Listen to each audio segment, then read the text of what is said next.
Hakuna watu ambao wana maisha magumu kama wanachuo, lakini hakuna watu ambao ni wabishi na wanajifanya ni wajuaji sana kama wanachuo. Yes, wanachuo ni watu ambao wanapitia maisha magumu, na mara nyingi ni watu ambao wamekuwa wakishindia miogo kwa sababu kutokana na uchumi, lakini wanachuo ni watu ambao unaweza ukashare nao fursa na wasielewe na wala wasihitaji kufanya hiyo fursa.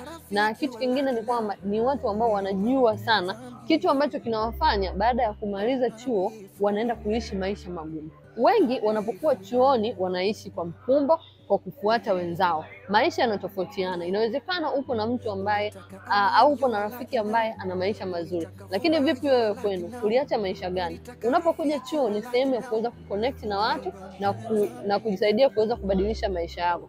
Hakikisha unatumia nafasi yako vizuri unapokuwa chuo. Wewe mwanachuo ambaye unahitaji biashara ya kufanya ukiwa chuoni, biashara ambayo itakupa uhuru wa muda, biashara ambayo itakupa uhuru wa masomo yako, biashara ambayo unaweza ukaifanya sehemu yoyote na wakati wowote, basi usisite kuhudhuria kwenye madarasa yangu kila Jumapili saa 5 asubuhi kwa ajili ya kujifunza namna ya kupambana na maisha uwapo chuoni. Graduate Plan B, pata maarifa ambayo darasani hujawahi kuyapata.